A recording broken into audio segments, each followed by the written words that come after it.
May bagong bukas na restaurant dito sa La Trinidad na super nakaka-relax, malayo rin sa ingay ng syudad, very Instagrammable, and guys, ang ganda ng view promise. May almost 360-degree view ka ng mga mountainous landscape ng Baguio at Benguet. Tanaw din actually dito ang Mines View. Nako, mapapasagot mo yung nililigawan mo dito. Ay, sana all may nililigawan. Super creative ng kanilang kape, na-amaze nga ako. At saka yung main a la carte dishes nila ay ilan lang sa Baguio ang gumagawa. Akala nga namin mahal ang foods and drinks nila pero affordable naman siya. Very reasonable ang prices, kaya nilista ko na siya sa babalikan list ko. Ito pala ang Nimbus Cafe by Nature Tower Hotel dito sa Ambuclao Road o Bulan, Bacol, La Trinidad. Paano pumunta sa terminal ang jeep na dumadaan dito mula sa Session Road? Lakad lang pababa on the right side na sidewalk ng Session hanggang sa pinakababa. Then take a right turn hanggang sa may BPI. Pasok lang sa sidewalk na ito and then dumere-diretso lang hanggang sa may John Mark Drugstore dito sa Lacandula Street. On your right may mga jeep dito, hanapin lang ang may sulat na Bacol. Sabihan si Kuya Driver na sa may Nature Tower Hotel ka ibaba. 24 pesos ang pamasahe. Very accessible ang location kasi along the road lang siya and no worries sa mga may car kasi super lawak ng kanilang parking space. Dito siya mismo sa loob ng Tower Hotel. Sa kanila din actually yung hotel with affordable rates din. Here is their menu. Kaka-open lang nila kaya ito muna ang mga foods and drinks available. Pero later on magdadagdag naman daw sila. Pero for me, karin ang mga to. Masarap yung mushroom soup nila. Fresh na fresh, parang kaka-harvest lang dyan sa bundok ganun. 9/10 ako dito. Here is their chicken Kiev. So presentable. Choice mo if potato or rice ang kasama nito. Lasang fresh yung chicken, tas balanse ang lasa ng garlic butter. 10 out of 10 ako dito. Sinubukan din natin yung pork o sobuko nila. Tender naman yung meat, tas saktong timpala ng sauce. Hindi siya nakakaumay, ganun. 9/10 ako dito. Ito yung caramel latte nila. Lahat ng coffee ay may pagganito. It's a cotton candy which looks like a cloud. Tas ang cute ng paambon effects papunta sa coffee which gives it additional sweetness. Kaya din pala Nimbus ang pangalan ng cafe. It's from the cloud formation na Nimbus. Lasang lasa yung kape kahit may additional sweetener siya. Kaya 10 out of 10 ako dito. Okay na okay yung coffee beans na gamit nila. For dessert, they have 4 different flavors ng cookies. It has this chill temperature tapos yung almost siksik na texture ba. Di rin siya sobra sa sweetness. Tsaka specially baked ito for Nimbus Cafe ha. 10 out of 10 ako sa matcha na flavor. 9.5/10 naman ako sa red velvet at sa choco na flavor. Tas 9/10 naman ako sa s'mores. Recommendable din yung pulled pork ciabatta sandwich nila at itong Nature Tower Burger. Super nakakabusog. Kahit ito lang ay solve na ang gutom mo. Ambiance is 100/10. Super recommendable. Ang babait din ng mga staff. Perfect 10 ako sa customer service. Pwedeng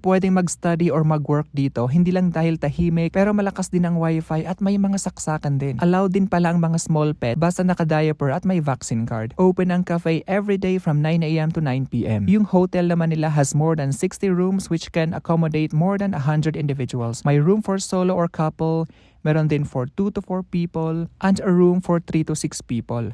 May malawak din silang function halls. They are accredited kaya pwede for government or sa mga non-government events. You can book through their phone number, Facebook page, or email address. Sobrang bait ng owner, kaya ganun din kabait ang kanilang mga staff. Pag babalik ka na ng Baguio, maghintay lang ng jeep sa may highway or may mga taxi din naman. So that's it. Please leave a comment kung saan nyo pa gusto pumunta for your next guide. Ingat!